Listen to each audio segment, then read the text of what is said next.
Boa tarde a todos. Estabelecido o quórum, nessa reunião nós vamos convocar o suplente como efetivo. Eu vou firmar a deliberação e fazer os procedimentos para a efetivação do suplente durante esse ano final do mandato como conselheiro de Campo Mourão.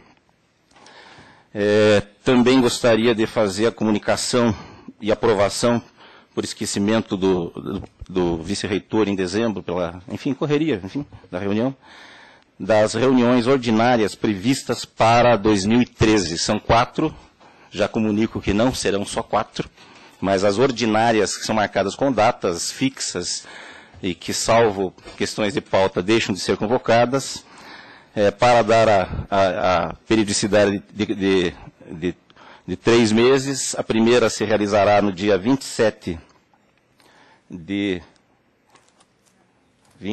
março. A outra vai se realizar no dia... Está na convocação, né? Deixa eu pegar a convocação aqui. Está aqui. 27 de março, 21 de junho, 27 de setembro e 6 de dezembro. Essa colocada um pouco antes em função de recessos de final de ano. Então, se aprovado, eu considero essas datas ordinárias e as extraordinárias em função de demandas que possam vir a surgir, que eu já explico quais algumas que já são visualizadas pela presidência. Na convocação estão essas datas. Gostaria também de comunicar rapidinho 5 assuntos, que acho que são de bastante relevância. Passa a vigorar a partir de hoje, 1º de março, o novo plano de carreira docentes técnicos administrativos, docentes tanto MS como EBTT, e, evidentemente, uma nova lei vai exigir alguns ajustes de alguns procedimentos que, provavelmente, alguns deles sejam necessários serem repassados e analisados por esse colegiado. Eu já instruí a Diretoria de Gestão de Pessoas e as pró-reitorias no sentido que faça uma avaliação naquilo que deva ser ajustado e naquilo que é pertinência do Conselho Universitário deliberar. No dia 4 de fevereiro, essa lei saiu no dia 28 de dezembro, no dia 4 de fevereiro foi emitida a portaria 44, que instituiu a previdência complementar do servidor público. Portanto, todos aqueles que entrarem a partir de agora como servidores públicos não terão mais as mesmas condições daqueles que estão já nessas carreiras. A previdência é feita através de um percentual pago pelo servidor e também um percentual pago pelo governo. As consequências a gente não pode analisar ainda, porque bem provavelmente esse fator é também um fator que trazia muita gente também ao serviço público. No dia de ontem, deixou a CESU o secretário Amaro, também fomos pegos de surpresa. Ele estava há 1 ano na Secretaria de Educação Superior e assume a secretaria Paulo Speller, que é da Unilab, que é a Universidade para a Língua Afro-Brasileira, né? E ele assume essa posição a partir de hoje. E, por último, eu gostaria de cumprimentar a mais nova mestre aqui do Conselho, que é a professora Cleonice, a nossa secretária, que defendeu hoje cedo, e a partir de hoje detém o título de mestre. Feitos esses comunicados, eu gostaria de,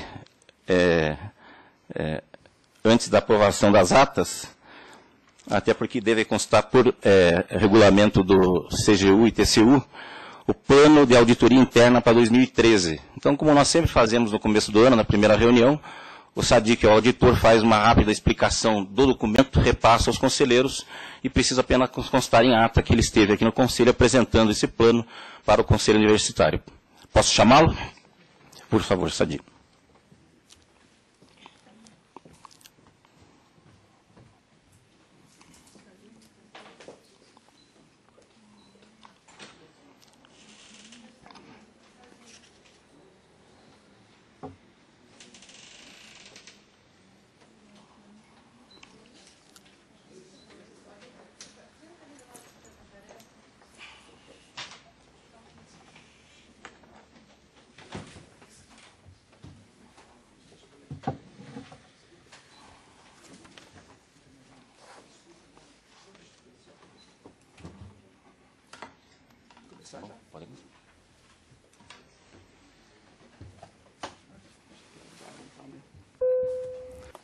Boa tarde.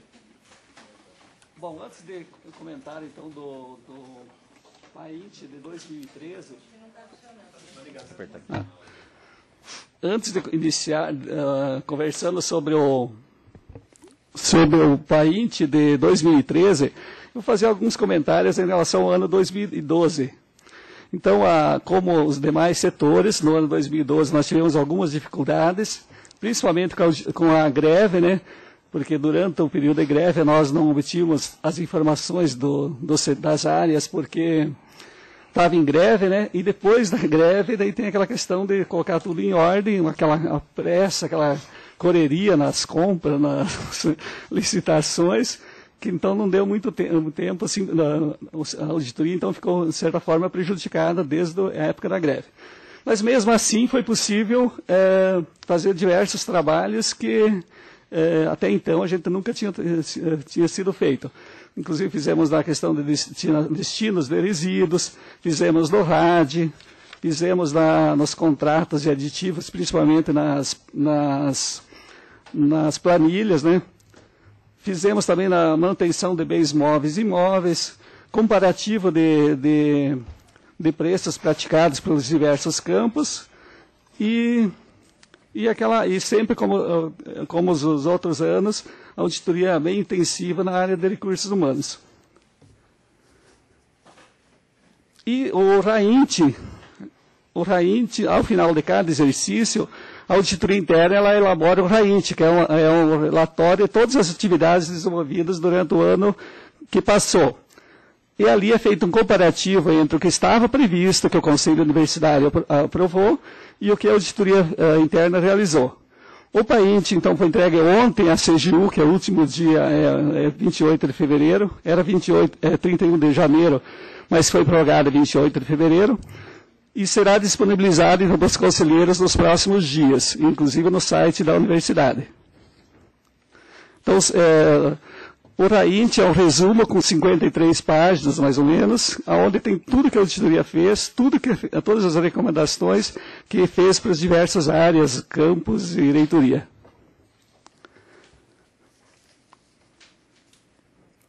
No tocante, então, ao PAINT 2013, foi disponibilizado pelo conselho, aos conselheiros, né? E eu acho que, para ser mais breve, eu coloco-me à disposição para esclarecer alguma dúvida. O PAINT, então, ele foi submetido inicialmente para a CGU. A CGU, ela fez algumas recomendações, em especial, na verdade, são 4 recomendações que foram a nível nacional, para todas as universidades.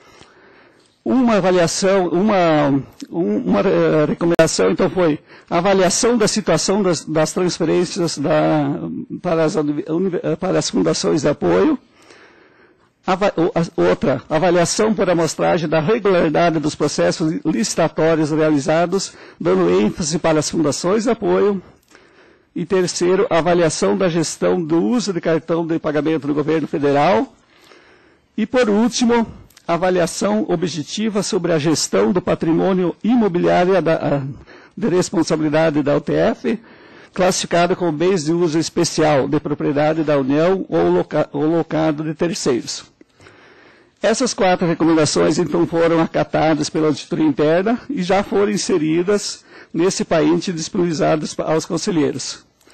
Ao final, então, a CGU, a conclusão da CGU foi a seguinte: em face dos exames realizados, verifica-se que o plano anual de atividades da auditoria interna para o exercício 2013 está de acordo com a legislação aplicada e contempla os 4 novos itens solicitados pela CGU, dentre as ações planejadas para o período.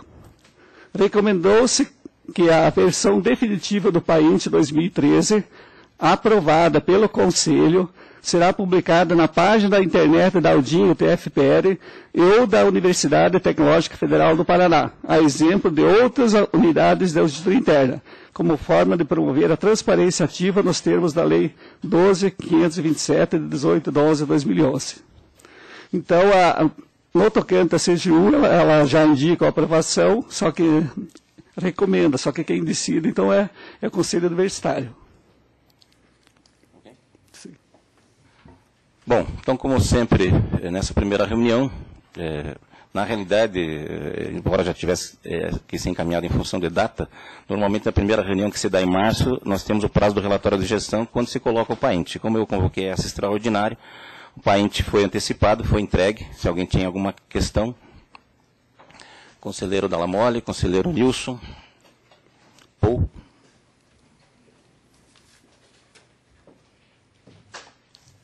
Pois não? Dallamole, Nilson, Paul, Romano. Bom, eu trago uma preocupação, e não é só minha, é do conjunto docente do lado de Toledo, e diz respeito à ação 4.4, reestruturação e expansão das universidades federais, reúne. São consideradas 3 ações de auditoria: o processo licitatório e os custos das obras, as questões referentes ao processo pós-edificação, basicamente regularização e gerência do uso, e a ação de cumprimento das metas. No nosso campus em específico, há uma requisição de algo mais. Um número expressivo de docentes gostaria de sugerir a inclusão de uma ação de auditoria específica para verificar assertivamente a adequação das obras aos respectivos projetos e referenciais de qualidade. E aí vem a pergunta, por quê? Bom, no campus Toledo, temos algumas situações intrigantes. Nós já passamos por alguns alagamentos em virtude de problemas nas janelas e não permanecem fechadas com a ação dos ventos. E dos pisos, e são invertidos. Em vez do caimento ser para fora, é para dentro, ou seja, a água corre para dentro. Mas isso ainda é pouco. No bloco A, se fez necessário instalar abraçadeiras de aço para conter as paredes de bloco vazado no 3º piso e apresentavam risco iminente de cair. Está lá para quem quiser conferir as abraçadeiras de aço segurando as paredes de bloco vazado. Além disso, teremos que a maioria dos presentes aqui no Conselho tomou conhecimento do desabamento do mini ginásio um dia antes da sua entrega. E há rumores de que os entulhos foram retirados do local antes que houvesse a perícia técnica adequada. Pasme, há rumores de que a atual estrutura reconstruída também não atende aos requisitos de engenharia dos respectivos projetos. Em face disso, o campus Toledo, alguns docentes, pedem que seja feita uma auditoria para verificar o resultado final da edificação, se é condizente com os respectivos projetos e com os referenciais de qualidade. Bom, eu não sei se, no caso específico, não caberia uma equipe de engenheiros, porque é bem técnico de engenharia, né? Parece-me, né? Então, a auditoria pode contribuir, só que eu acho que teria que somar a ela alguém da área de engenharia, ou o próprio pessoal de engenharia desse opinião sobre isso, desse uma verificação. Bom, o encaminhamento é bastante simples, ou seja, passada mais do que de uma ação de auditoria, ela encaminha a área responsável pelos projetos para que essas demandas possam ser levantadas. Lembro que a estrutura do ginásio foi em função de uma tempestade, um vendaval. E todas as colocações podem, através da Propad, Paulo, fazer a avaliação no sentido de que sejam ou adequadas ou foram feitas. Bom, então, acho que depois disso fica ainda assim a colocação e eu envolvo, através do audit, a Propad para ver as medidas citadas. Eu gostaria só que você passasse para a auditoria para que a gente pudesse detalhar depois isso aí, ok? Eu gostaria de ter para poder levar para esse pessoal, porque fica ruim, né, rumores dos corredores, é melhor que se esclareça tudo, se põe em pratos limpos. Isso, aí, não vejo problema, até se após a reunião você quiser já imediatamente ter as informações, mesmo que não formais pela Propad, você já as tem para poder levar e depois pode ser formalizado para você apresentar através de documentação, enfim, sem nenhum problema. Ok? Conselheiro Nilson. Boa tarde. Aí, na realidade, as minhas colocações, elas não são com relação ao teor da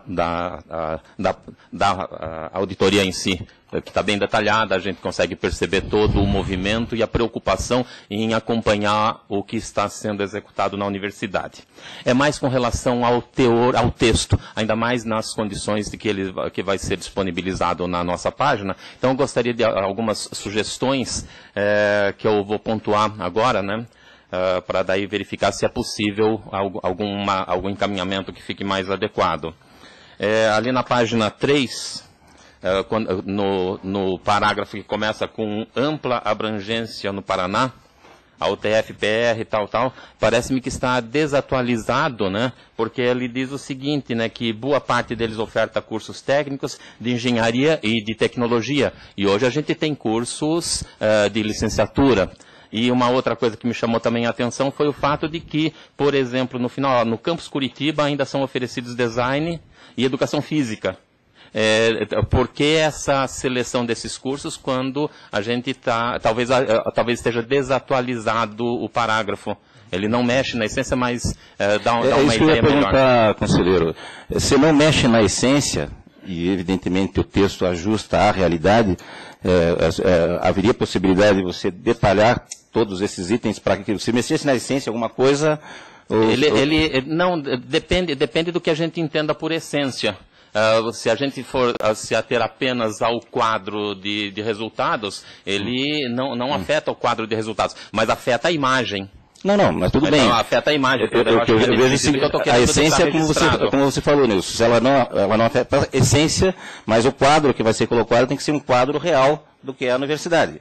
E você achou alguns pontos. Exato. Por exemplo, na mesma linha, depois, logo no parágrafo seguinte, está dizendo sua força de trabalho. Isso é um termo que é mais adequado para uma indústria, qualquer coisa. Talvez, são mudanças dessa natureza. Então, dessa natureza, se o Conselho permite, eu acho que podem ser feitas direta, já que a essência dos dados você concorda que estão ok. Tá, então, aí agilizaria o processo como um todo, né? Sim. Daí só uma outra. Então, daí eu passo para o senhor auditor. E daí somente uma outra coisa que diz lá na página 5, daí é uma questão que eu pergunto, né? Que diz lá, reconduzido pelo magnífico reitor para exercer a titularidade da auditoria interna em 4 de agosto de 2008. A minha pergunta é a seguinte, qual o prazo para exercer essa função? Se pode haver recondução, porque são 5 anos passados já, e não sei se nesse meio tempo houve alguma outra portaria e não está atualizado. Boa pergunta. Essa você gostou. Não, essa eu ia responder. Não, inicialmente, a auditoria ela está fazendo o seu regimento interno e vai submeter ao Conselho Universitário. Era para ser feito agora, nesse primeiro semestre, na primeira reunião, podia ser até hoje, só que daí a própria União está mudando a legislação. Então, toda a legislação que trata da auditoria interna está para ser mudada no próprio mês de março.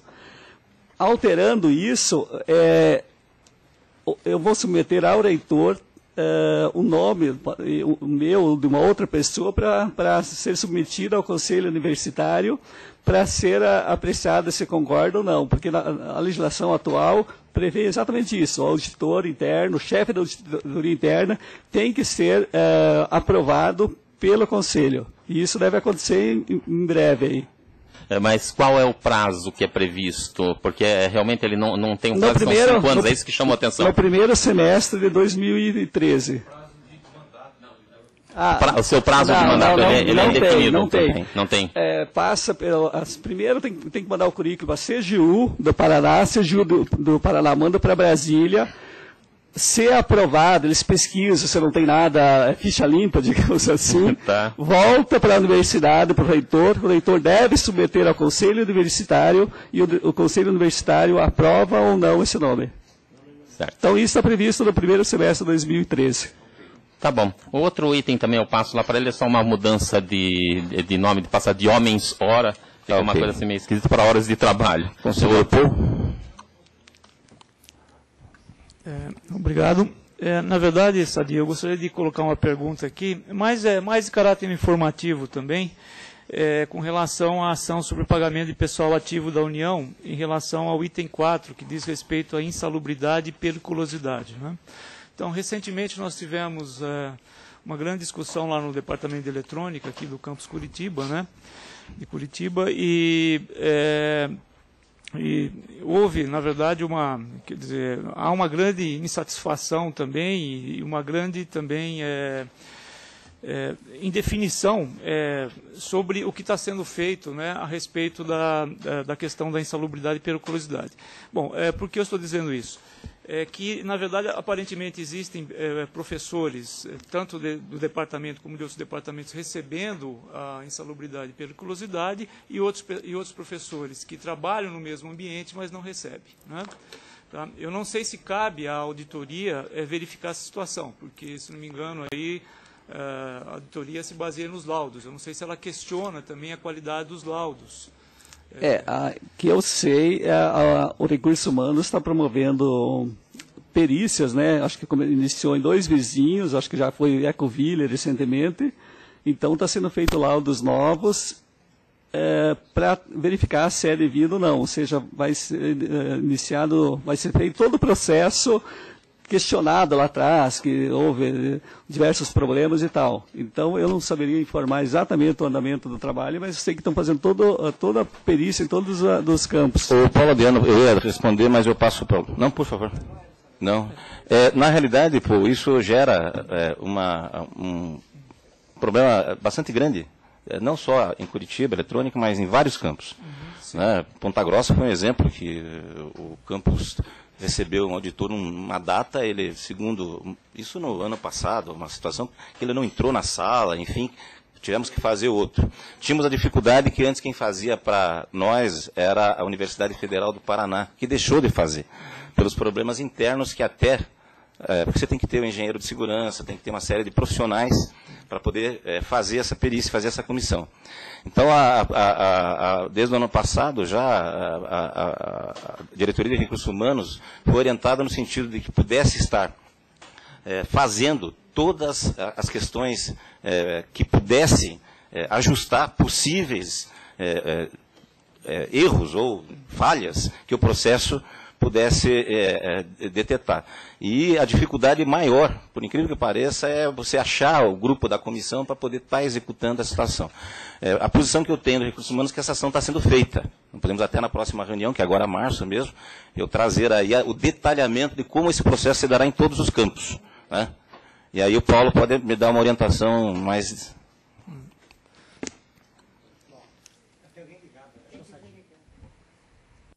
Não, na verdade, Cantos, me desculpe que eu estava conversando com o Antônio em paralelo, não tinha entendido a pergunta. A gente está participando junto com a Federal, a Universidade Federal, de um edital conjunto para contratar uma empresa especializada na elaboração desses laudos. Na verdade, a gente tem um edital da Universidade Federal da Rural do Pará, que a gente está se baseando neles, e a gente não, agora em janeiro, fevereiro, com esses recessos, a gente está voltando agora para acertar um edital em conjunto, inclusive com o Instituto Federal também. Então, a gente está andando isso daí, e esse edital... Isso, Federal do Paraná, Universidade Tecnológica e a Universidade Federal. Então, isso que acho que até aí, começo de maio, a gente define e solta as licitações em conjunto daí.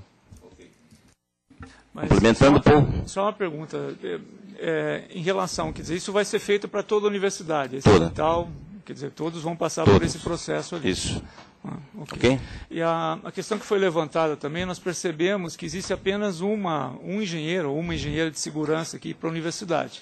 Então, dado o tamanho da nossa instituição, eu gostaria de perguntar também qual é o planejamento aí para a gente ter mais pessoas trabalhando nessa área, porque na verdade a gente está criando mais laboratórios, as áreas se tornam mais inseguras, e uma única pessoa para trabalhar na parte de segurança, a gente considerou que é muito pouco, porque ela não teria tempo para cobrir toda a universidade, né? Conselheiro Oscar, eu vou te dar a palavra dela, eu só tenho informando na frente, deixa só o Paulo terminar e o Paulinho pediu a palavra dela. Inclusive para acompanhar as auditorias, que é o trabalho dela também, né?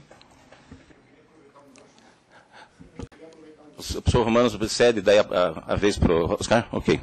Só deixa o Paulo Adriano responder aqui. Tudo bem, daí Paulinho falando, você já fala, tá ok? A gente, no primeiro momento, a gente fez a licitação, que a legislação nos permitia contratar uma empresa para ela fazer os laudos e aconteceu o que aconteceu, né? Hoje, a nossa ideia é contratar a empresa para fazer os laudos e, em conjunto com a equipe do IFE e da Federal, acompanhar. A empresa faz o laudo, mas quem homologa vai ser esses 3 institutos. Então, vai ter uma equipe bem grande de pessoas trabalhando, a gente vai ter um cronograma em conjunto para essa empresa trabalhar no Paraná. Então, é uma equipe grande que vai estar atuando. Mas a nossa engenheira só vai homologar, porque eu não posso fazer isso hoje. Então, isso vai funcionar bem daí. Ok, mas a gente traz o acompanhamento ao Conselho à medida que, já que é um assunto de interesse, com certeza, de todos aqueles que trabalham nas áreas que a gente atua na universidade. Eu estou colocando primeiro o Oscar, depois o Romano e por último o Jean. Oscar. Relativo a isso, né, o edital, praticamente em todos os campos, Paulo Adriano, tem engenheiros de segurança. Né, em todos os campos de cada nosso aqui tem engenheiros de segurança. Numa dessa, botar os engenheiros de segurança do campus a acompanhar essa pessoa que vai fazer o laudo.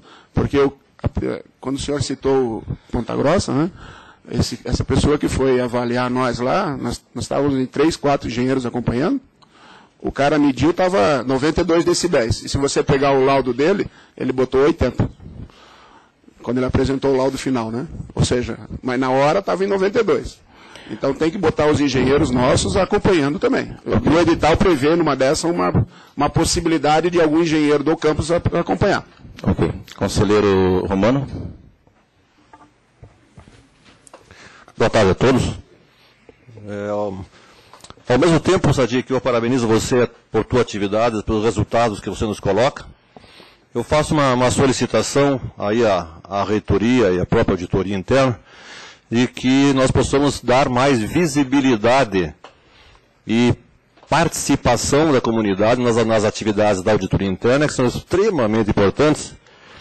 E faço isso, essa solicitação, motivado por uma situação muito desconfortável que eu passei há 2 semanas atrás, e peço publicamente desculpas ao Sadi e sua equipe, por ter recebido uma notificação da auditoria interna e ter respondido de forma que eu, no momento, achava que tinha que responder pelo que estava escrito.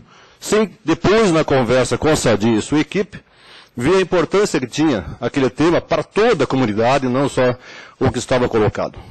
Então, a divulgação dos atos, a divulgação da importância do setor do auditor interno, tem que ser bastante modificada, e eu peço à reitoria que faça uma reflexão sobre isso, particularmente com relação à preparação de pessoas para participarem de auditoria interna.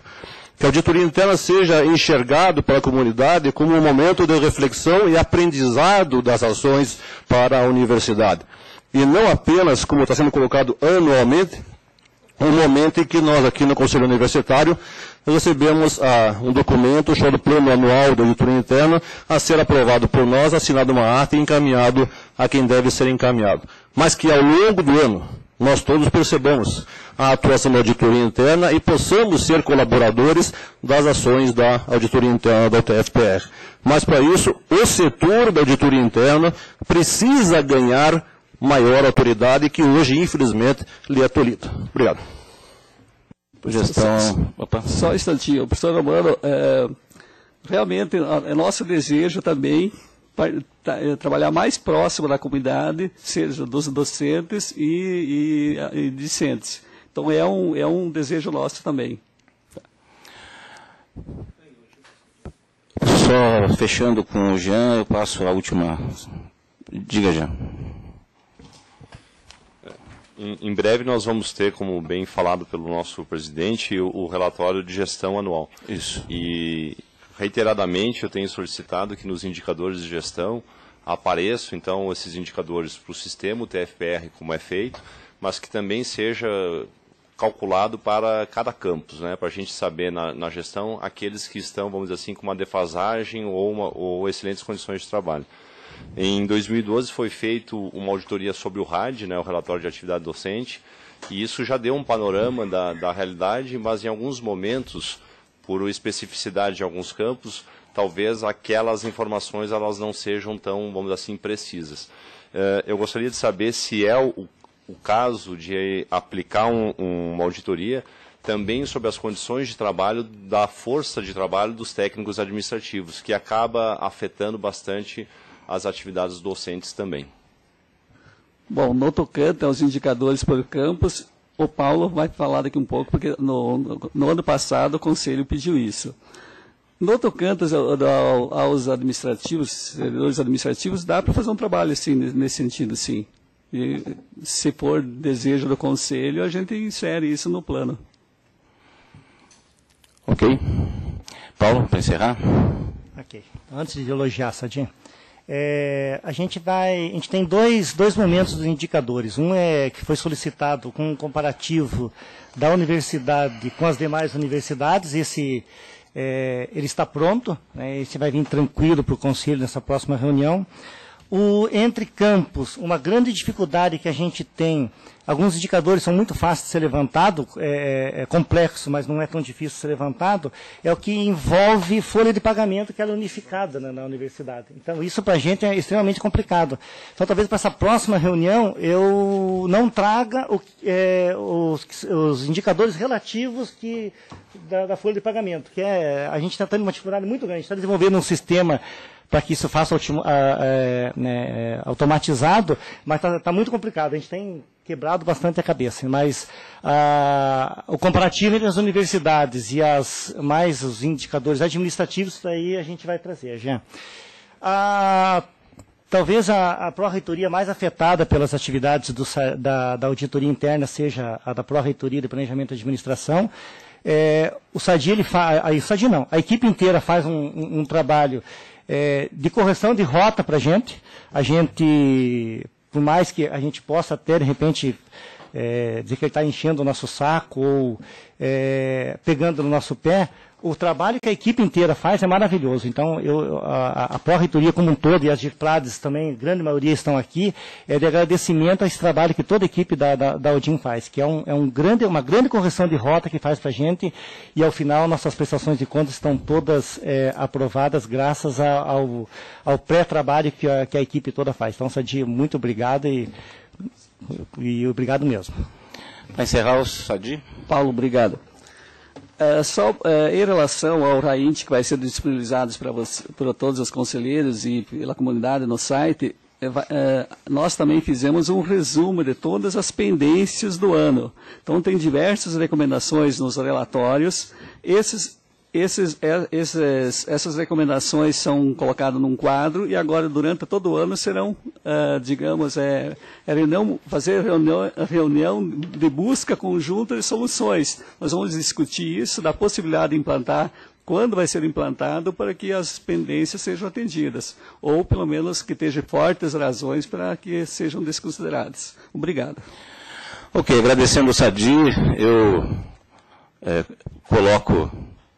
Se alguém tem contra a aprovação do PAINT 2013, e não havendo, constará em ata, como o Sadi sempre nos pede, e qualquer sugestão de melhoria, por favor, o Sadi está à disposição e a gente também na reitoria. Obrigado, Sadi. Eu vou agora, antes de ir para especificamente o único processo, resolver duas pendências de aprovação de atas, uma de dezembro do ano passado e uma de novembro do ano passado. Na ata de dezembro, de 14 de dezembro, todas as sugestões, a Cleonice me passou que já foram incluídas. Eu não estava presente na reunião de dezembro, quem presidiu foi o professor Pilate, portanto ele vai assinar como presidente do Conselho, me substituindo. Alguma sugestão? Podemos colocar em votação a de dezembro? Conselheiros favoráveis permaneçam como estão, contrários se manifestem, abstenções? 1, 2, 3, 4, 5 abstenções.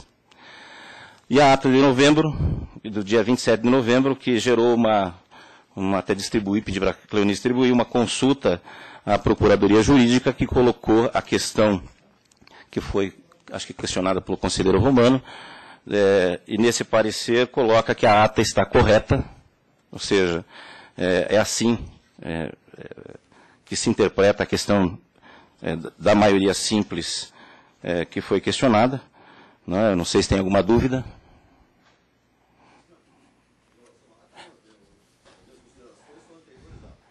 Ok, mas eu vou colocar em votação a ata né? Que não recebi mais nenhuma sugestão. Conselheiros favoráveis permaneçam como estão. Contrários se manifestem. Há abstenções. 1, 2, 3 abstenções. Vamos agora à ordem do dia. E antes de passar à ordem do dia, eu gostaria de pedir autorização a esse conselho. Recebi também ontem, deixa eu ver se eu acho rapidinho aqui, uma solicitação do Sinditest para que o servidor Wesley, é Londrina, né? Londrina, eu já vou achar, mas que ele fizesse uma exposição sobre... Me passa para mim. Que ele fizesse uma explanação. O regulamento prevê a possibilidade, quando há interesse da área, o conselho aprovando, eu daria o tempo de 15 minutos, até 15 minutos, para que ele fizesse a explicação. Todos aprovam? Contrários? Por favor, eu vou achar o texto aqui.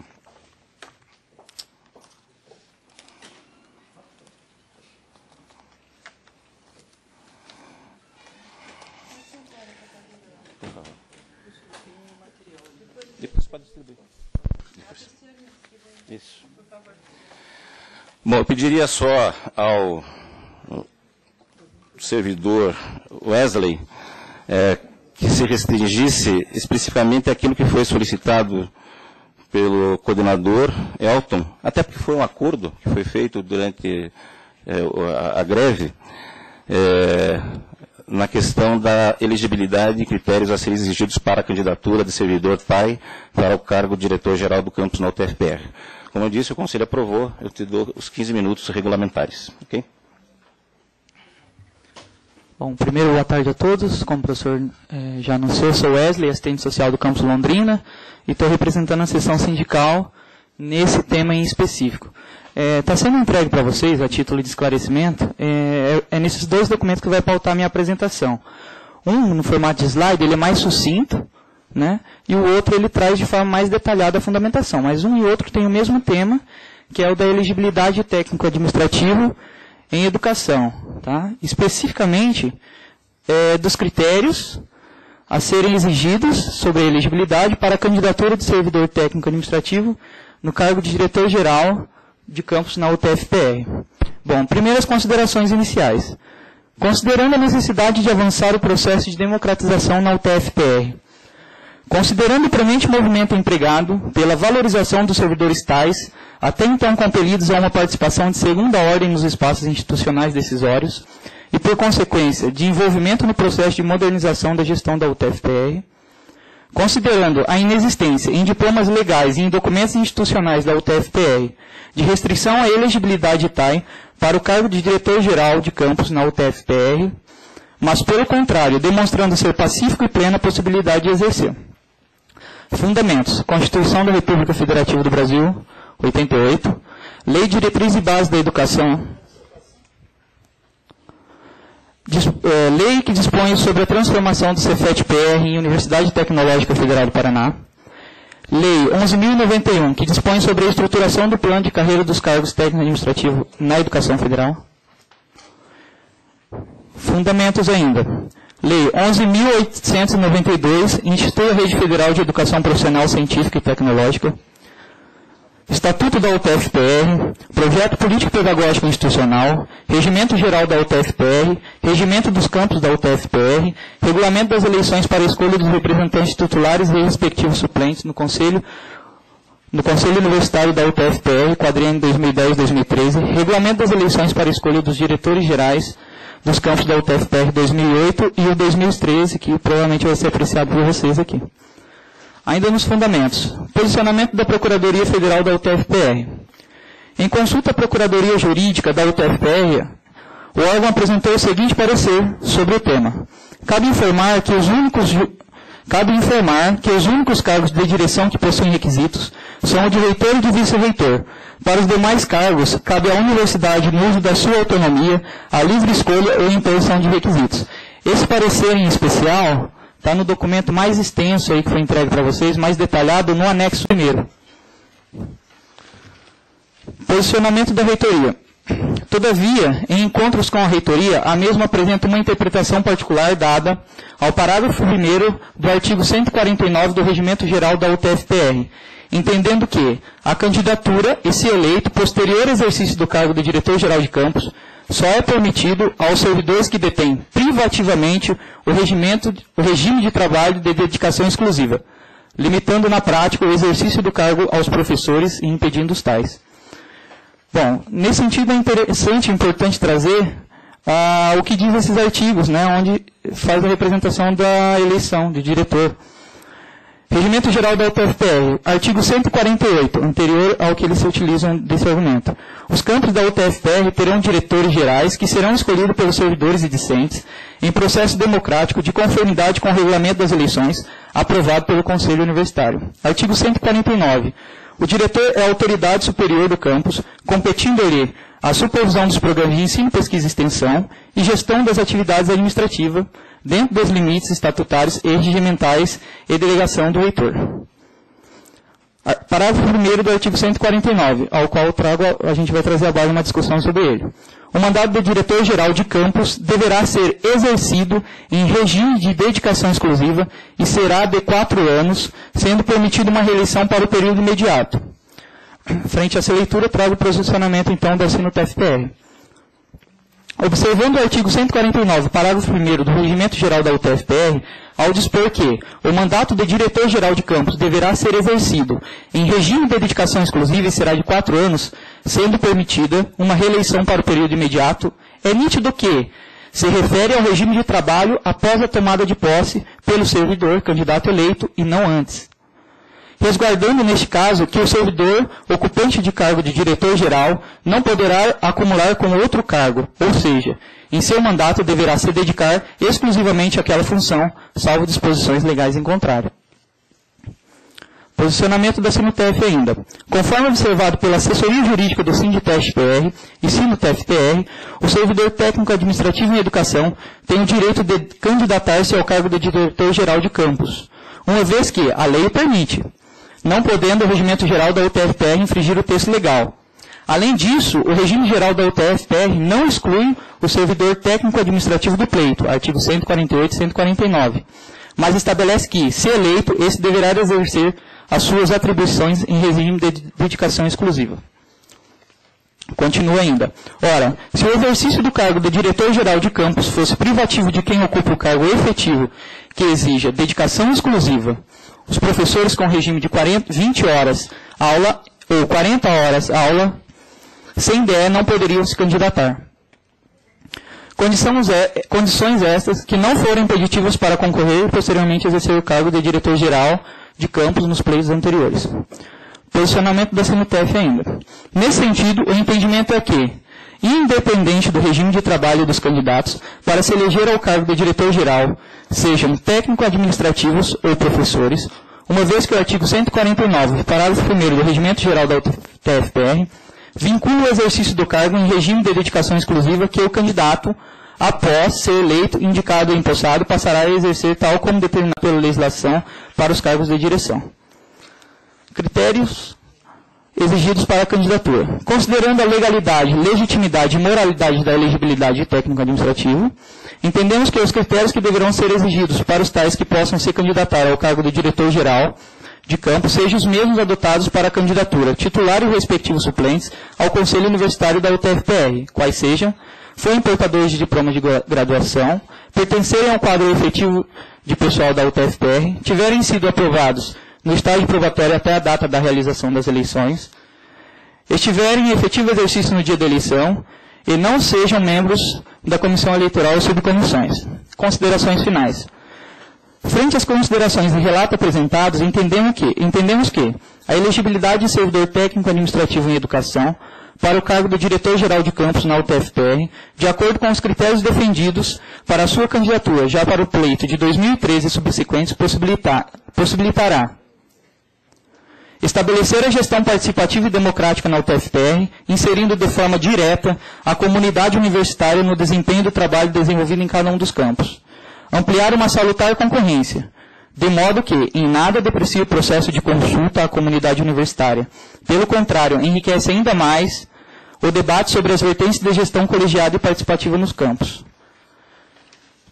Considerações finais ainda. Expressar a valorização do excelente quadro de técnico administrativo presente na instituição. Trazer à luz dos novos tempos a participação igualitária e responsável, elencando novos modelos de gestão para um futuro virtuoso da UTFPR. Fatos estes que têm como base sólida a reinvenção da realidade da educação brasileira, em especial a de nível superior.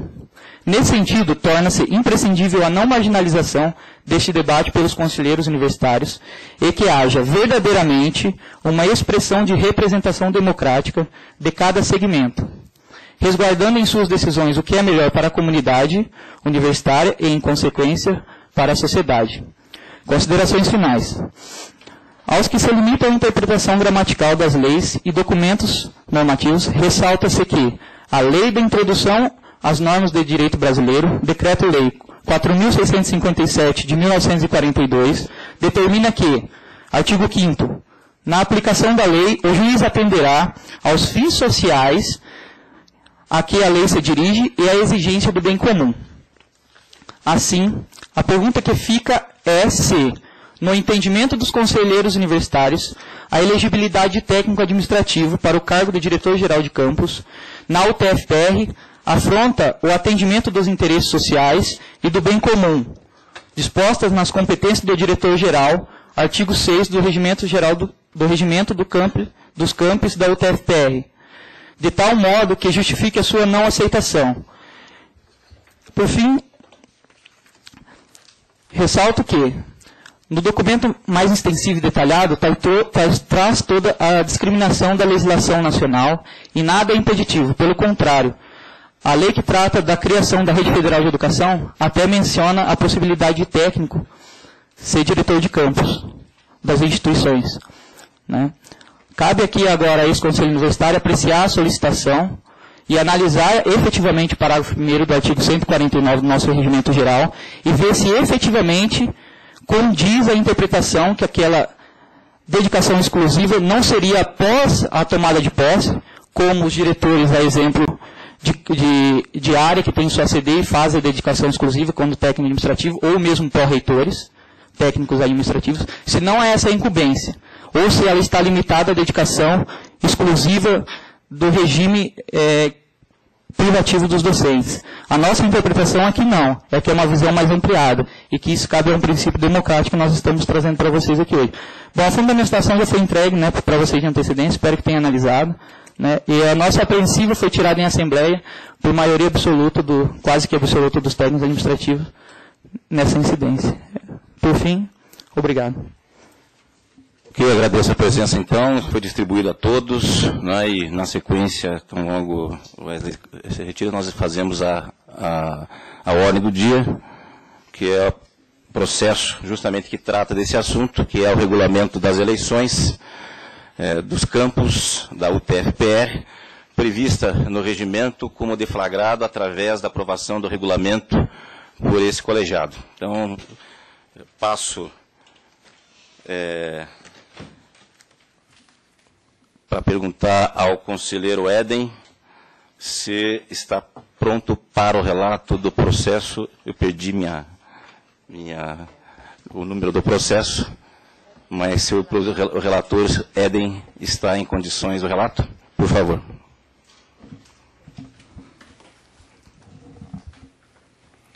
Bom, queridos amigos, queridas amigas, queridos conselheiros, boa tarde a todos. Queria cumprimentar o presidente, e cumprimentando o presidente, toda a equipe diretiva da universidade, agradecer a oportunidade de poder mergulhar um pouquinho sobre assuntos tão importantes dessa casa, que é o caso das eleições de direção dos campos, e fazer primeiro uma fala um pouco geral, para depois ir um pouco nos documentos. Nessa fala um pouco geral, dizer a vocês que as eleições, na verdade, são uma conquista, né, que há tantos anos a gente vem fazendo dentro da universidade. Para você ter ideia, esse processo, nós já tivemos 5 eleições para reitor, e essa é a 3ª eleição para diretor-geral. Então, felizmente, é um processo que, do ponto de vista de forma, um processo que a gente conhece e já foi objeto de discussão algumas vezes no conselho dessa casa. Então, essa é uma questão que que eu acho relativamente simples, que é efetivamente o que esse documento, essa proposta que foi elaborada por esta comissão, traz a este Conselho. Então, eu fico relativamente tranquilo quanto ao processo efetivo, né, das eleições, quanto à questão de forma dela. Um segundo ponto que eu acho que é importante é a questão do cronograma. Então, no meu relato, eu vou especificar uma sequência de eventos, uma sequência também bem definida e conhecida nesses processos eleitorais, para vencer desde a inscrição do candidato, efetivamente até o dia do pleito e da apuração. E a terceira, que é uma questão mais interessante, que o Wesley levanta, certo? Que é uma questão de marco regulatório institucional. Tá? Então, nesses 3 eixos que eu vou basear um pouquinho na minha fala. Tá? Eu vou pegar o meu relato aqui para dar uma olhada. Agora vocês receberam o relato junto com uma nota técnica da Leslie.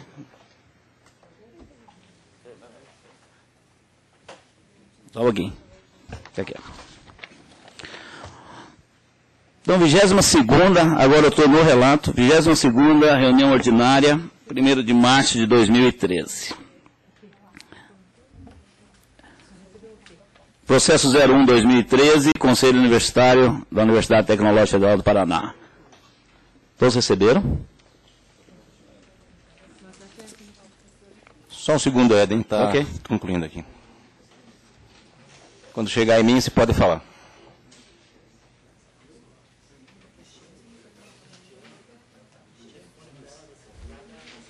Tá. Manda guardar um minutinho só.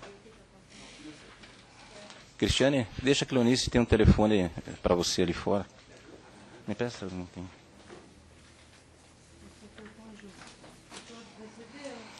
Ok, professor Eden, pode dar sequência? Ok. Então, processo 01-2013, Conselho Universitário, COUNE. Assunto: proposta de regulamento das eleições para diretoras gerais dos campos da Universidade Tecnológica Federal do Paraná, 2012. Esse é o nome do processo ainda escrito no ano passado. Interessado: reitoria, conselheiro Eden, anexo, nota técnica da Procuradoria Jurídica, número 53, 2013. Tá, é um relato bastante sucinto, bastante resumido, tendo em vista que vários documentos foram apensados ou fazem parte do processo quando da convocação. Apresentação. O presente processo submete à apreciação deste Conselho Universitário proposta do regulamento das eleições para diretores gerais dos campos da Universidade Tecnológica Federal do Paraná. Em linhas gerais, esse regulamento tem por finalidade definir prazos e estabelecer normas para a organização, realização e apuração das referidas eleições. Como marco regulatório institucional, tal processo eletivo está previsto no artigo 142 do Regimento Geral dessa Casa e no artigo 4º, parágrafo 2º do Regimento dos Campos da Universidade Tecnológica Federal do Paraná.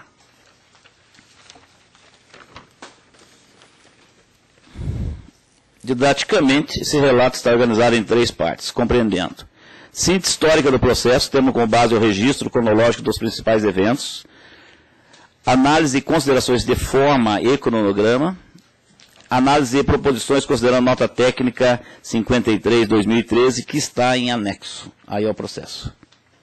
Análise, síntese histórica. Em 15, e aí uma correção, é 23 de julho. Então, por gentileza, certo? Eu tinha colocado 15 para que eu imaginava mais ou menos a data, mas eu não tinha ainda a certeza da data. Em 23 de julho de 2012, com a posse do reitor eleito no Ministério da Educação em Brasília, iniciou-se a gestão atual 2012-2016. Sequência B. Em 2 de setembro de 2012, venceriam os mandatos dos diretores gerais da gestão anterior, 2008-2012. C. No mês de agosto de 2012, as eleições para a escolha dos novos diretores gerais dos campos não ocorreram, pois a UTF-PR encontrava-se em período de greve de servidores, juntamente com a maioria das instituições federais de ensino. D. Em 31 de agosto de 2012, a reitoria da UTF-PR prorrogou ad referendo o mandato dos então diretores gerais, nomeando-os como diretores gerais pro tempore, exceto o campus Curitiba. Eu teria uma correção de português aqui, eu colocaria devido à incorporação deste ao campus sede da reitoria. E. Em 24 de setembro de 2012, o processo judicial suspende o processo de incorporação do Campus Curitiba e prorroga o mandato do diretor-geral do Campus Curitiba nos mesmos termos dos demais diretores gerais dos campos da UTF-PR. F. Em 30 de outubro de 2012, com a autorização do COUNE, a reitoria instituiu a comissão para a elaboração da proposta do regulamento das eleições para diretores gerais dos campos da UTF-PR. G. Em 17 de novembro de 2012, o COUNE deliberou pela incorporação do Campus Curitiba à sede da UTF-PR. H. Em 23 de novembro de 2012, o presidente da comissão supracitada encaminhou à reitoria a proposta de regulamento, objeto de apreciação nesta reunião, acompanhada de ata de reunião de trabalho e solicitação da seção sindical dos servidores técnicos e administrativos desta universidade. Esses materiais fazem parte da convocação. Em 19 de fevereiro de 2013, agora este ano, a reitoria solicita parecer técnico desta matéria à Procuradoria Jurídica Proju, da UTF-PR. A nota técnica NT desta Proju segue em anexo a esse relato. Então, esse é o histórico resumido. Seguinte, 3. Análise e correção de forma e cronograma. Então, o processo, toda a sequência de eventos nesses processos eletivos, ela foi mais ou menos replicada dos modelos anteriores, das experiências com esses processos eletivos aqui na Universidade Tecnológica. Tá? Então, fez uma correção nos pontos da proposta que estão abertos as datas, certo? Exatamente esse parágrafo aponta para essas datas, define essas datas. Eu vou ler, mas é um pouco cansativo. Certo? Substituir o ano de 2012 por 2013 no trecho do regulamento. Artigo 3º, inserir o dia das eleições, 21 de março de 2013. Artigo 11, parágrafo 2º, inserir a data 5 de março de 2013. Artigo 13, inserir a data 7 de março de 2013. Artigo 15, parágrafo único, inserir a data 8 de março de 2013. Artigo 16, inserir a data 11 de março de 2013. Artigo 17, capítulo, inserir a data 12 de março de 2013. Artigo 17, parágrafo único, inserir a data 12 de março de 2013. Artigo 19, parágrafo único, parágrafo 1º, desculpe, substituir comissão especial por comissão central e acentuar a palavra campus. Artigo 25, capítulo, substituir com antecedência mínima de 2 dias da data de eleição por até às 9 horas, deixa eu botar uma crase aqui, do dia 19 de março de 2013, falta um aspas fechando. K, artigo 34, parágrafo 1º, substituir 24 horas antes do início da eleição por às 9 horas do dia 20 de março de 2013, fecha aspas. L, artigo 43, parágrafo 4º, inserir a data 25 de março de 2013. M, artigo 43, parágrafo 5º, substituir em 24 horas por até às 16 horas do dia 26 de março de 2013. N, artigo 43, parágrafo 7º, substituir em até 24 horas após a efetivação do recurso interposto por até às 16 horas do dia 27 de março de 2013. Então, só para uma tranquilidade dos conselheiros, essa proposta atende, do ponto de vista de cronograma e de prazo, ela é extremamente plausível para a sua execução. Não tem nenhuma dificuldade. Por último, análise de proposições considerando a nota técnica número 52/2013 da Procuradoria-Geral Federal, AGU. Tendo em vista a nota mencionada e anexa a esse relato, temos ainda a acrescentar. Atender à determinação contida no item 7 da nota técnica, versando sobre dedicação exclusiva, DE, característica específica da carreira docente. Certo? Foi exatamente o ponto que o Wesley levantou. Certo? Isso, obviamente, é algo que está expresso, está explícito no nosso regulamento interno, certo? E qualquer mudança nesse critério implica em rediscutir nesse momento o regimento interno dessa instituição. Tá? Então, esta é uma determinação, porque isso foi feito nas 2 eleições passadas também para diretor-geral. certo? Como não tem uma lei específica para isso, isso foi trazido para o ambiente interno da universidade, certo? E aí, o marco regulatório de contorno são os nossos documentos internos. Então, em cima desses documentos internos, que está baseado, fundamentalmente, o parecer da Procuradoria Jurídica. Então, essa é uma determinação, certo? E como determinação, eu entendo, é compulsória. Então, eu atendo essa determinação. 2, tem 2 recomendações. Tá? Manter os requisitos dos docentes pleiteando ao cargo em tela previstos nessa proposta e adotados da última eleição como diretor-geral, embora não recomendada pela referida nota técnica. A referida nota técnica, que está em anexo, recomenda que esse conselho adote o percentual, aquele exigido por lei para a eleição de reitores, que é 70% para a comunidade docente e 30% para os outros 2 segmentos. Certo? Tá. Isso. Fala. Requisitos. Desculpe. Desculpe, não 2. Manter os requisitos, manter os requisitos dos docentes pleiteantes ao cargo em tela, previsto nessa proposta e adotados na última eleição. Então, mesma coisa. Como é uma situação interna, certo? Nós trabalhamos com a documentação interna e utilizamos o mesmo requisito que foi utilizado na eleição anterior. Certo? Que é o requisito que está expresso nesse documento que está em anexo na proposta que veio da comissão. Tá? Por último, para concluir, manter a ponderação de votos dos segmentos docente, técnico, administrativo e discentes prevista nessa proposta e aprovada pelo CUNE. Essa matéria já passou por aqui, quando da última pesquisa pré-reitor, embora não recomendada pela nota técnica. Então, em resumo, certo? Essa parte da nota técnica. Tá? A parte que se refere à documentação interna, os marcos regulatórios internos, fica a determinação, e por isso compulsória, da questão da participação no pleito, como requisito a dedicação exclusiva, portanto, específica para a carreira docente, e essa é a minha posição, e 2 outras situações recomendadas, uma o Conselho já se debruçou a respeito, que é a questão da forma como o voto é somado, é apurado, certo? Com a participação de 70%, desculpe, hoje 80% para servidores e 20% para técnico, para alunos, desculpe, certo? Isso é atendido aqui no regulamento, e a questão dos critérios, dos requisitos para os pleiteantes ao cargo. Então, o voto do relator, ante o exposto e com base nos documentos apensados e demais documentos adicionais consultados, somos de parecer favorável à aprovação do presente processo. Esse é meu voto. Curitiba, 1º de março. Muito obrigado, presidente. Eu que agradeço, conselheiro Éden, pelo relato e já coloco de imediato uma primeira rodada de possíveis questionamentos, se assim existirem. Jean?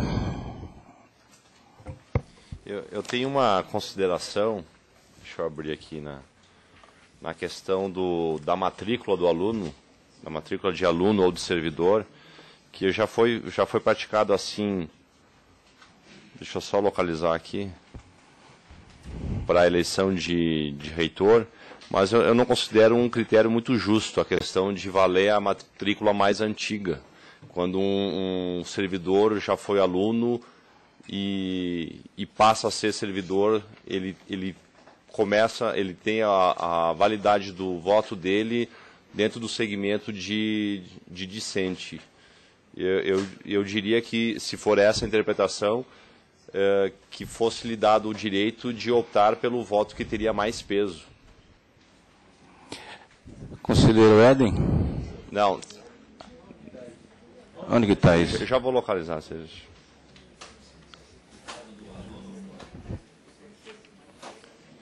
Está no artigo 25, o parágrafo 1º, o votante que tiver mais de um cargo como docente ou técnico administrativo, ou mais de uma matrícula como discente, ou pertencer a mais de um segmento da comunidade, votará uma única vez, na condição de ocupante do cargo ou matrícula mais antiga. A tua proposta é que seja a opção dele de escolha? Isso.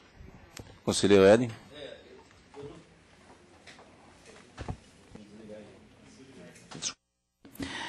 Eu não vejo nenhuma dificuldade, acho importante a tua observação, Jean. Só por uma questão de logística lá na ponta, eu acho que tem que estar pré-definido, certo? Alguma coisa para ele saber aonde essa pessoa votou. Eu não sei se não vai ter que ficar só definido, que ele vote, que ele faça uma opção anterior para que esteja na lista de presença, certo? Mas eu não vejo nenhuma dificuldade, é uma questão operacional. Se o Conselho entender dessa forma, está absorvido. Que ele tenha a opção...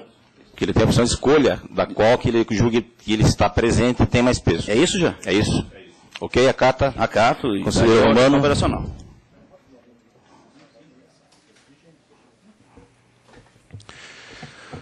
Senhor presidente, eu, na verdade, deveria estar estupefato pelo que foi apresentado, mas à medida em que nós vamos convivendo com algumas coisas mais recentes, me permite não ficar, por poucos motivos, estupefato.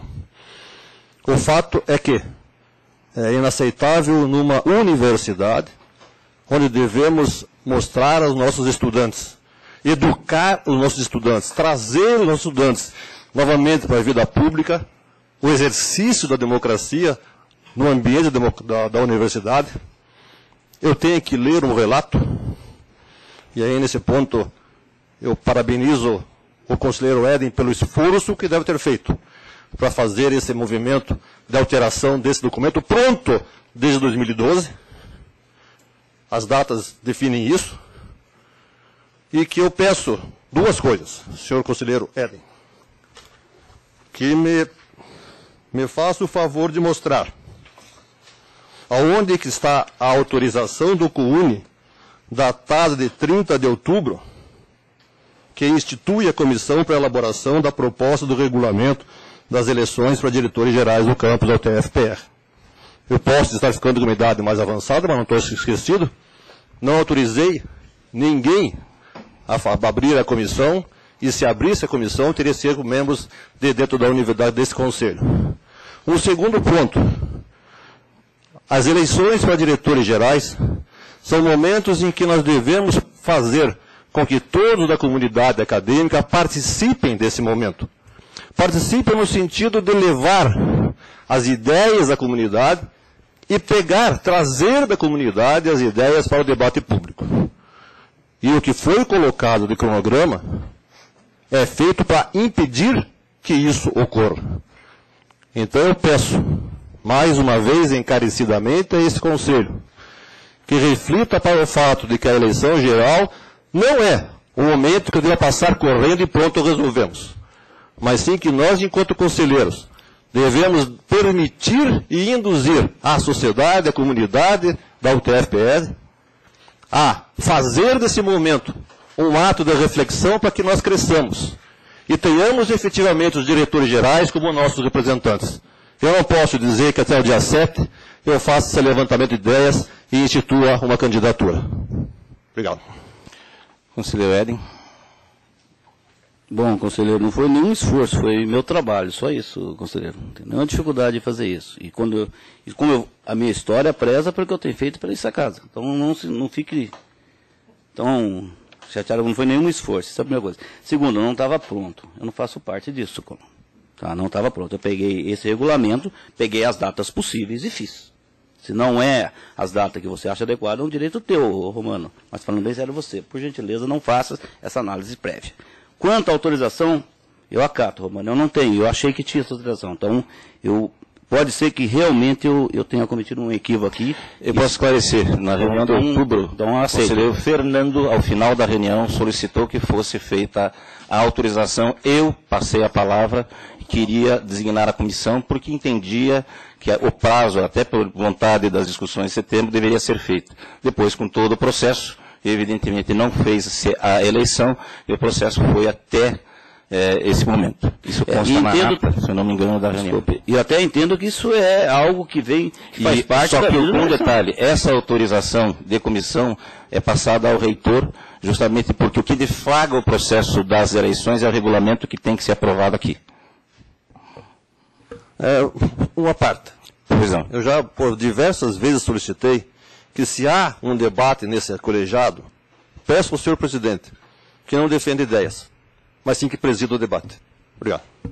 Quando eu for apartado em algo que me interessa, eu posso fazer a colocação. Você fala aí no momento que lhe passar a palavra. Mais alguma consideração? Oscar? Conselheiro Éden, boa tarde. No artigo 24, professor, no inciso 1, está escrito assim, deixa eu falar ali para não poder. Por solicitação do candidato, no ato do registro da candidatura, será permitido destacar em negrito nome ou sobrenome, sendo vetado, porém, a identificação de candidato por meio de apelido. Eu gostaria do seu posicionamento, por que o apelido não pode, já que nós temos em instâncias maiores um presidente chamado de Lula, nós temos um deputado federal chamado de Ratinho, nós temos um deputado, Chico não sei do que, nós temos lá em Ponta Grossa, por exemplo, nós temos um vereador chamado Dr. Zeca, que não são os nomes dessas pessoas.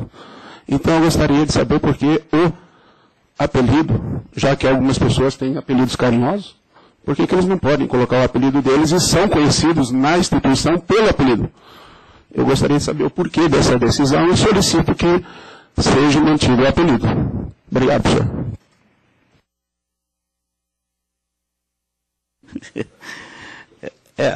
Por isso que é bom o documento estar aqui, né?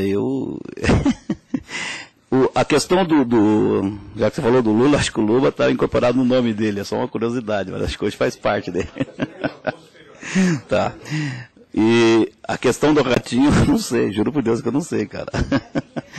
Tá, mas eu acho que na cédula não estava Ratinho, estava? A cédula não estava Ratinho, estava? Bom, mas se o conselho entender que é o apelido... Tá. Conselheiro, vê algum problema? Eu não vejo nenhum problema. Se assim vocês entenderem, coloca. Se acata, sem problema. Ok, feitas. Obrigado. De novo, depois Chifre e Paul. Posso passar a palavra e deixo outro conselheiro na sequência, eu fico. Chifre.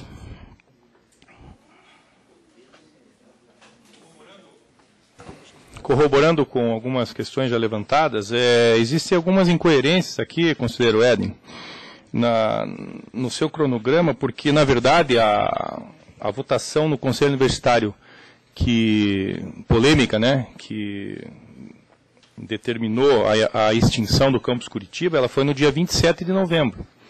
Então, além desse ato ser 10 dias depois do que consta no item G, tem um outro item aqui no 23 de novembro, encaminhou a reitoria, quer dizer, não poderia ser encaminhado essa questão no dia 23 de novembro, se apenas no dia 27 de novembro é que isso foi deliberado. Até porque o meu aniversário era dia 30, sexta-feira, e a reunião não foi na sexta-feira e foi na terça-feira, se eu não me engano. Então isso O conselheiro faz os ajustes, evidentemente. Veja, mas é um reajuste interessante, porque todo o relato assim, dessa história, que ela daí fica prejudicada, né?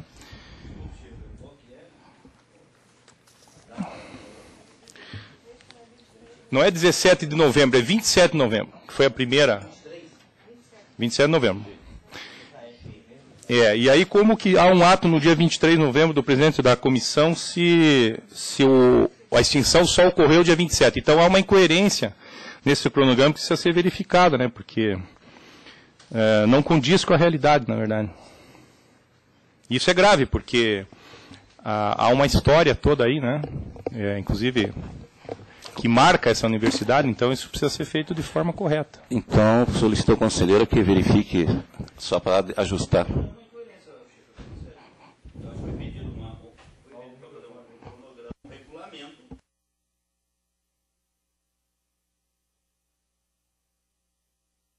É o erro de uma outra data, só que eu entendi. É só ajustar, não é o cronograma. Só o histórico. O histórico está totalmente furado. Ele pode fazer de forma ele pode fazer clara a correção sem nenhum problema, porque o histórico não tem o que você fazer. Não foi com... Se o histórico não tem importância, então nem deveria constar. Mas não houve a intenção do relator em fazer o erro, com certeza. Por favor, você quer 27 ao invés de 17, é isso? Tá. Outra coisa, que o histórico não está totalmente furado. Isso não se escreve, você pode falar. Desculpe, viu? A parte? Ok. Vamos só na questão de alterações, eu gostaria de pedir ao professor Éden, então, que retirasse do parecer aquele entre vírgulas com autorização do COUNE, visto que não houve autorização do COUNE. Ok? Tá. Só vou verificar, Romano, mas eu te dou um retorno, certo? Eu realmente não tenho esse documento aqui, certo? Concluiu, conselheiro Schiffler? Está ótimo. Conselheiro Paul? Professor Éden, em relação aqui à proposta no artigo 13, né, existe no parágrafo único aqui a frase: junto ao pedido do registro de candidatura, o docente firmará a declaração de estar ciente de acordo com o presente regulamento e, caso eleito, agirá em consonância com o Estatuto da UTFPR, regimentos e do Conselho Universitário. A minha pergunta: é necessário colocar essa frase, esse requisito aqui no regulamento, uma vez que, na verdade, nós estamos ainda tratando de candidatos? Eu acho que, na verdade, apenas o candidato eleito é que ele tem que se comprometer efetivamente na posse, né, a seguir aí todos os regulamentos da universidade. No artigo 3, 13º, parágrafo único. Então, eu não sei, eu vejo apenas um requisito a mais que talvez seja desnecessário nesse momento. Então, a sugestão é retirar... a sugestão seria retirar. Qual item? O parágrafo único ali. Então, retirar o parágrafo único. Junto ao pedido de registro de candidatura, o docente firmará a declaração. Essa declaração deverá, na verdade, ser firmada depois que o candidato ali for eleito e for homologado pela... Eu acredito que tem implicações jurídicas. Eu acredito. Porque eu acho que... Eu até vejo isso como redundância. Tanto... Eu particularmente, desculpe, eu sempre vejo em regulamentos das eleições a pessoa se predispor a poder, dentro do que está previsto no regulamento, no edital, a concorrer. Porque depois ela pode até ter o direito, eu não queria isso. Enfim, eu acho que é uma questão mais jurídica, que nós podemos ver se for... que eu acredito que foi pedido para manter, eu não vejo como... Eu vejo até como redundância, porque, na verdade, eu acho que qualquer um de nós que assuma qualquer, vamos dizer, cargo aqui, naturalmente, que ele tem que obedecer à legislação, né? Então, não é necessário... mas talvez uma segurança, né? Mas você mantém a proposta, é isso? Eu mantenho a proposta. O relator acata? Não. Mantém? Então, nós temos que fazer um voto aqui, gente. Conselheiro Paul... nessa parte, Nilson? Sim, a minha proposta é retirada. Tá registrado. Né? Conselheiro Nilson?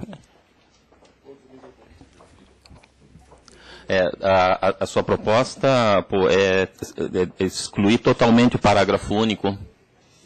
Tá. Veja só o seguinte, o que eu vejo ainda nesse sentido, eu tenho uma outra questão, mas o que eu vejo nesse sentido é que o que usualmente aparece em tudo quanto é coisas que a gente assina, é que você declara estar ciente de acordo com o regulamento. Isso. Agora, o restante é decorrente. Então, a menos que exista alguma legislação específica que estabeleça isso daí, eu acho que daí a gente teria que localizá-la, né? A legislação específica. Eu acho que o caso eleito é desnecessário. Aí eu até acho que é razoável. Aí depende do relator, evidentemente. Éden? Mantém? Ok. Então vamos ao voto, gente. A manutenção do texto como está no relato do professor Éden e a proposta do professor Paul, que é a retirar o parágrafo único, ok? Nesse sentido, eu coloco uma terceira proposta, que é ir até a questão do regulamento. Exatamente. São 3 propostas. Éden mantém, Paul retira total, conselheiro Nilson mantém até o regulamento, entendendo que estar em consonância com o estatuto, regimento tal, é redundante. Diga, Paul. Do Nilson. Então ficam 2 propostas do Éden e do conselheiro Nilson incorporada pelo novo. Ele não aceitou? Ele não aceitou, já fiz a pergunta para ele. Mas eu pergunto ao senhor relator se ele fez alguma menção a respeito de alguma legislação, o senhor presidente? Não, eu fiz a pergunta justamente à tua, porque até eu disse que eu achei que a tua aí sim, o relator mantém, daí tem que colocar a votação dele. Ok? Então, 2 propostas. Quem estiver favorável à proposição do relator, permaneça como está. Favoráveis à modificação do professor Conselheiro Nilson, se manifeste. 1, 2, 3, 4, 5, 6, 7, 8, 9, 10. Abstenções? Aprovada a proposta, professor Ed. Não teve abstenção. Ok. Conselheiro Oscar? Mais uma questão de esclarecimento.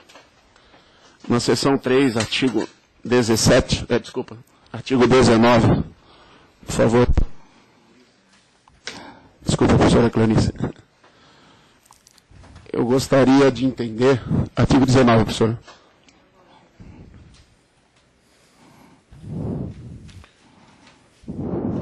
Isso. Obrigado, professora. Eu gostaria de entender o que, conselheiro L, o que seria antefato legalmente comprovado. Qualquer integrante da comunidade acadêmica, votante, poderá, no prazo de 24 horas, contados a partir da data de publicação da lista final dos candidatos à eleição, pedir a impugnação do registro da candidatura. Eu gostaria que o senhor, se fosse possível, detalhasse o que seria antefato legalmente comprovado. Seria ficha limpa?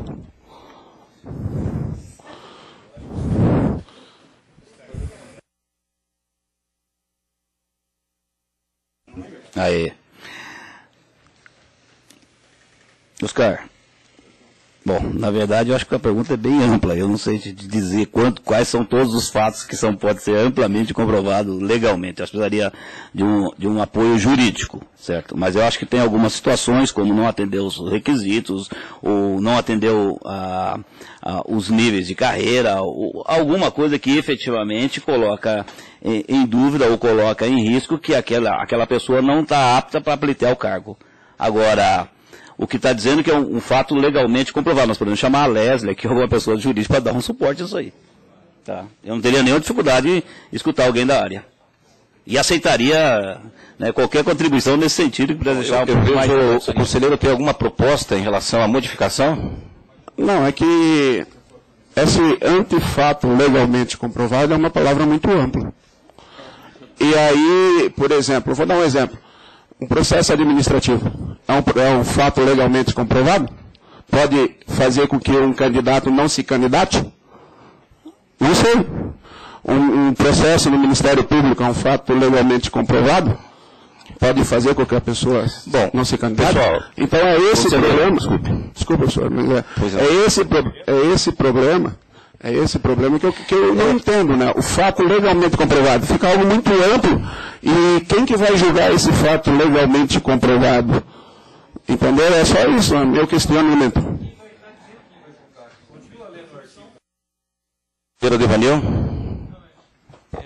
É só continuar lendo o parágrafo aqui, ó. Depois que o cara faz o pedido, preenche o formulário, aí compete a comissão especial, a apuração, então é só tá detalhado nos outros incisos aí. Conselheiro Evanil, ele ali é relativo à candidatura, à inscrição, essas coisas assim. Agora, a palavra fato, antefato legalmente comprovado está muito amplo, professor.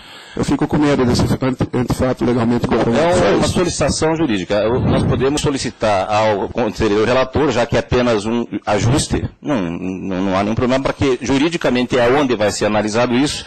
Veja essa situação de manter ou retirar o amplamente em função da amplitude da palavra. Pode ser?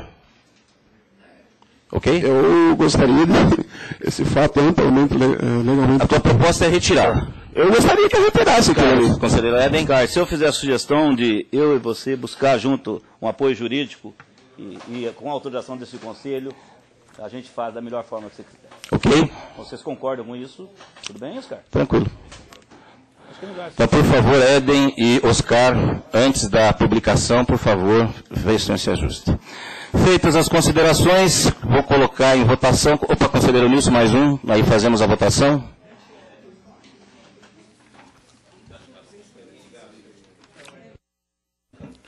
Realmente a questão ela já foi abordada, mas realmente eu fico preocupado justamente com o artigo 3º, com a data do dia 21 de março.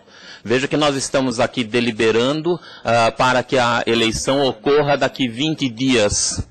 E e eu acho que a gente já teve a experiência da eleição anterior, e que foi, é certo que foi, inclusive foi muito mais ampla, de reitor, onde também houve um exíguo prazo. Então, daí eu gostaria de saber, da parte do senhor relator, qual é a exigência, ou qual é a necessidade para que essa data seja dia 21 de março e não possa ser, por exemplo, uma data de abril. Se existe alguma normatização legal, alguma coisa nesse sentido. Haja vista que nós estamos num processo de diretores que estão pro tempore, então daí a gente, sem data limite para a finalização da sua gestão, então não creio que haja inconveniente. E isso daí favoreceria o amplo debate em todas as instâncias. Professor Éden.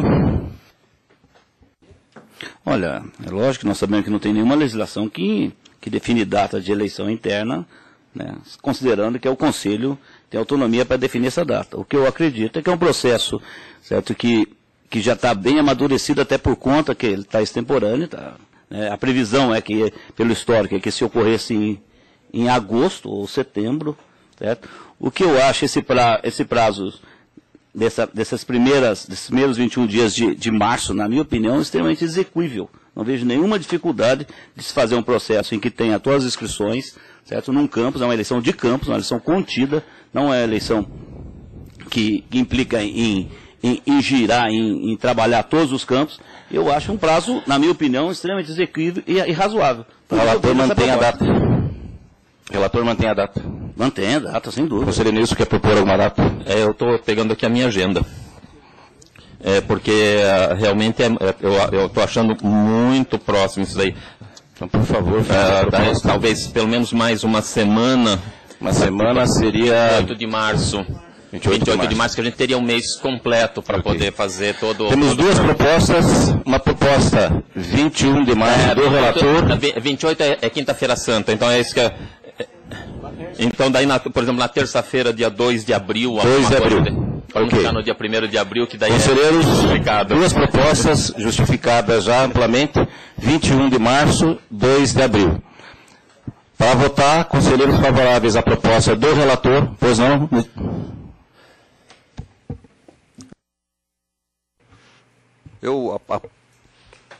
A data da eleição em si não modificaria muito o fato de que nós teríamos que ter um candidato já registrado no dia 7 agora, na quinta-feira que vem.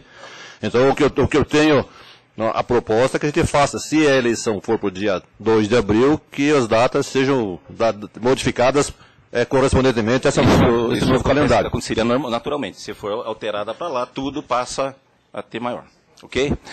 Favoráveis à proposta do conselheiro relator, professor Éden, mantenham-se como estão. Favoráveis à proposta do dia 2 de abril, jogando todo o calendário, professor Nilson, se manifestem. 1, 2, 3, 4, 5, 6. Abstenções? Uma abstenção. Aprovado. Então vamos agora à votação. Por favor, o esclarecimento. É só um comentário. Diga. Que, na realidade, a proposta, eu acho que ela é bem válida de se dar um período um pouco maior, mas não na situação em que a gente está vivendo agora, que desde agosto é que a gente está protelando esse assunto. Então, assim, como sugestão, que a gente pensasse num cronograma mais dilatado em períodos normais. Então, agora eu não sou favorável, né, a postergar esse prazo, mas num período normal acho que seria interessante ter um prazo maior. Registrado. Então, conselheiros favoráveis à aprovação do regulamento conforme relatado pelo conselheiro Éden, permaneçam como estão. Contrários, se manifestem. 2 contrários, 3 contrários, abstenções, 2, 3 abstenções. Aprovado. Comunicação dos conselheiros. Vou anotar aqui, primeiro Romano, Nakamura, Nilson, ok. E Maurício. Romano, 3 minutos, por favor. Senhor presidente, tenho duas. Gostaria de não dizer comunicação, mas colocação para reflexão a esse colegiado. Eu tenho tido dificuldade de comunicação entre nós, entre conselheiros. Eu tenho pedido por meio da professora Cleonice, secretária do Conselho, alguma possibilidade de comunicação com os demais conselheiros. Não quero fazer de forma indevida, por e-mail, que possa conseguir de outra forma, não quero fazer isso, mas eu faço a sugestão de que no momento em que nós temos tanta facilidade de comunicação, já mostrado na sociedade pelas mídias sociais, que nós possamos, no ambiente virtual, onde só nós conselheiros temos acesso, que nós possamos interagir nesse ambiente, onde eu possa trocar mensagem entre nós, que eu possa trocar documentos entre nós, por meio do espaço virtual dedicado aos conselheiros do CUNE. Então eu peço ao senhor que possamos, nós aqui discutirmos isso, e que possamos fazer daquele ambiente virtual onde só nós temos acesso, a possibilidade de ser um ambiente de debate entre nós. Está registrada a solicitação. E o segundo ponto que eu solicito, eu não sei se eu quero registrar ou discutir, senhor presidente. Até porque quando a Cleonice me pediu, né, essa possibilidade, ela fez para o secretariado. Eu não fiz lista de discussão. A proposta sua é uma lista para que possa haver esse ambiente. Eu gostaria de fazer essa análise. Não há dificuldade técnica nenhuma. Né, e acho que podemos trazer isso aqui já para a próxima reunião e aprovar, seria um problema.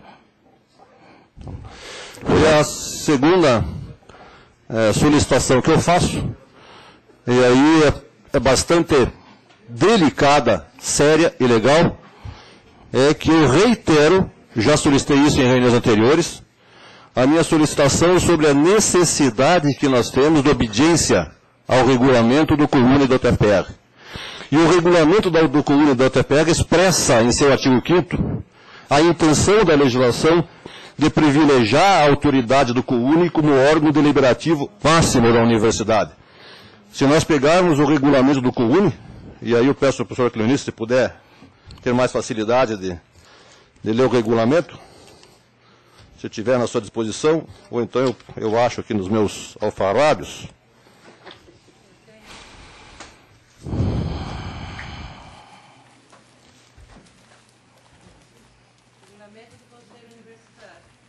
Está na minha mão. Então eu gostaria que a senhora, por favor, nos desse lembrança a todos nós do que diz o artigo 5º. Artigo 5º do Regulamento do Conselho. As matérias a serem apreciadas pelo Conselho Universitário deverão ser submetidas previamente aos Conselhos Deliberativos Especializados, com exceção daquelas que, por previsão legal, estatutária, regimental ou de interesse geral da instituição, por decisão do presidente, devam ser apreciadas diretamente pelo Conselho Universitário. Isto posto, é dever nosso receber no Conselho Universitário para deliberação e comprovação ou a validação todas as deliberações dos conselhos inferiores. É isso que estou pedindo para que nós façamos nesse Conselho Universitário. A motivação disso é baseada em fato registrado de que atos dos conselhos especializados deliberativos propostos alteram a composição representativa de colegiados, altera a estruturação de cursos, altera a estrutura administrativa da universidade e mesmo a estrutura física da UTFPR, sem que o Conselho Universitário tenha conhecimento. O Conselho Deliberativo máximo é o Conselho Universitário. E eu peço apenas que nós possamos respeitar o artigo 5º. Ok, 3 minutos. Por favor, conselheiro Oscar. Nakamura, desculpe. Oscar não pediu, é Nakamura. Nilson. Nilson, e eu fecho depois com a Idemir e Neiva. Maurício, desculpe. Sou eu agora, né? Fecho com o Maurício. É o Nakamura agora. Tá ok. Na verdade, essa semana, eu tive uma semana bastante corrida e tive visitando os campos de Pato Branco e Medianeira. E nessa visita, eu contei aí com o apoio, né, do Xoxoro, que é o nosso motorista. E no retorno, quando nós voltamos na terça-feira, e no período da noite, ele teve um infarto. Né? Então eu gostaria aqui de publicamente, né, reconhecer o trabalho do Xoxoro, Xixorro, desculpe, de Xixorro. Wilson Xixorro, vamos chamar pelo Wilson. Né? Então eu gostaria aqui de publicamente manifestar e reconhecer o trabalho do nosso motorista aí, né? e elogiar a atuação dele como servidor da nossa universidade. Obrigado. Nilson, 3 minutos, por favor. São duas coisas. Uma delas é uma solicitação, como conselheiro, né, para que o áudio e o vídeo das nossas reuniões, haja vista que agora elas estão sendo publicadas, que eles sejam disponibilizados automaticamente na página do COUNI. Certo? Então é uma das coisas que a gente eventualmente consegue. Vamos analisar. Então, porque tecnicamente, ainda mais agora que já está tudo ali no CD, está lá no DVD gravado, então é simplesmente colocar no YouTube. Então daí facilita bastante, inclusive, o trabalho da secretaria para a gente poder acompanhar o que foi feito. E creio que não haja nenhum problema de divulgação de imagem nossa ou de fala nossa, haja vista que já está acontecendo agora. E a outra é o registro de uma atividade, que é a realização agora na semana de 4 a 8 de março de 2013, no campus Curitiba da UTF-PR, sob a coordenação dos professores do Departamento Acadêmico de Física, a Luciana Hirst e eu, Nilson, da atividade denominada Masterclasses. O Masterclass é uma atividade que envolve alunos do ensino médio e da graduação e consiste na análise de dados efetivamente obtidos nos experimentos Atlas, CMS e Alice, lá do CERN, em Genebra. A atividade que foi aqui desenvolvida, ela engloba um curso básico de 6 horas sobre física de partículas e vai culminar no dia 8 de março, sexta-feira que vem, com uma videoconferência internacional, onde os alunos de outras universidades de diversas partes do mundo, e nós, aqui do campus Curitiba, né, vão apresentar os seus resultados. Então, daí é uma atividade bastante interessante. A Universidade Tecnológica está num site internacional, participando dessa comissão. É importante registrar que no Masterclasses no Brasil tem apenas um grupo em São Paulo, 2 grupos em São Paulo, um no Rio de Janeiro e agora nós de Curitiba. Ok. Conselheira Neiva, depois Idemir. Opa, posso primeiro? Não, primeiro não. Primeiro foi o Idemir, depois a Neiva, depois o Maurício. O Maurício é o que encerra. Eu vi, eles tinham pedido antes lá. Neiva? Então, boa tarde a todos. Na verdade, é uma sugestão e a outra solicitação de esclarecimento. Então, assim, considerando que a proposta da nossa categoria dos técnicos administrativos não pôde ser contemplada em virtude dessa restrição legal, eu acho que hoje a categoria toda está esperando até um esclarecimento em torno de quando serão alterados ou iniciados os trabalhos para alteração desses documentos institucionais. Essa é uma pergunta. Certo. E a outra é uma sugestão para que se use o veículo de comunicação, o broadcast do sistema, para divulgar as reuniões que serão realizadas do COUNI, porque são enviados os informes de tantas outras questões, mas das sessões não são divulgadas, com a pauta, se possível, com alguns documentos já para conhecimento da comunidade, sempre colocando a gente à disposição dos nossos no campus, né? Eu, como técnica administrativa, a gente também representa não só os técnicos, mas nós somos eleitos pelos docentes também. Então, eu no meu campus, por estar na assessoria de comunicação, eu faço isso, eu divulgo as pautas sempre. Mas eu vejo que eu estou descoberta em outros campos, porque eu não comunico ninguém, que foram pessoas que me elegeram.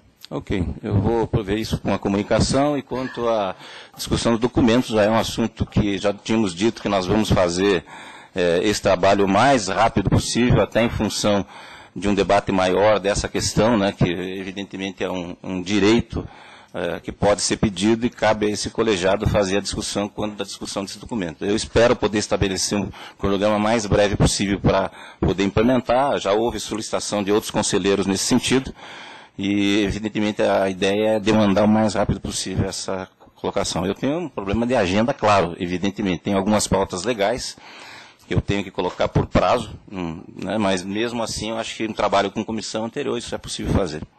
Conselheiro Idemir, encerrando o conselheiro Maurício. Eu quero me solidarizar com o pedido, a solicitação dos colegas técnicos administrativos. Acho legítima a demanda deles e acho importante e oportuno que no momento da revisão dos documentos institucionais esse assunto volte para ser discutido na comunidade. Gostaria de comunicar que entre 3 a 10 de março estarei ausente da UTF-PR, vou participar de um intercâmbio técnico-científico Estação Experimental Aula Day em Saragoça, na Espanha, e no qual pretendemos vir estabelecer um convênio de intercâmbio técnico-científico envolvendo estudantes e profissionais. Ok. E só também comunicando que, por coincidência, esse período é o período de registro de candidatura, e prevendo isso e também tendo o interesse de me candidatar ao pleito de diretor do campus Pato Branco, eu deixei uma procuração para que um colega faça o registro da minha candidatura por procuração. Ok, vou encerrar no do Paul. Maurício, por último, Paul. Paul, 3 minutos. Primeiro, Maurício. Não, só gostaria também de apoiar, Desculpa, Maurício. enfatizar a necessidade de nós revisarmos o mais rapidamente possível Você já a tinha legislação, lá no porque ano ela é passado, muito né? incongruente. Ok. Todos nós que lemos tanto o Estatuto, o Regimento Geral, o Regulamento do Conselho, né, percebe que existem incongruências enormes que têm levado aí a discussões intermináveis aqui no Conselho, e inclusive a indefinições que poderiam ser resolvidas se a legislação fosse mais clara. Maurício.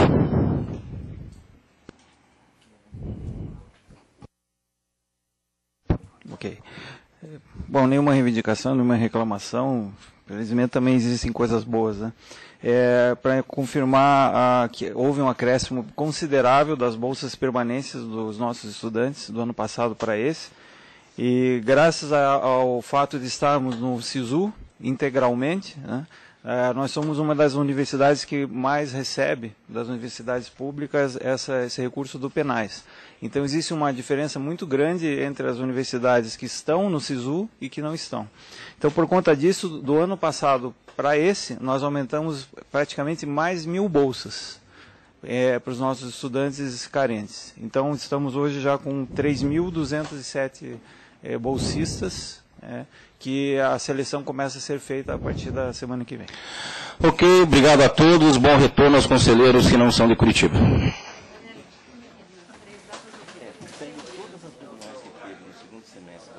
Gabardo?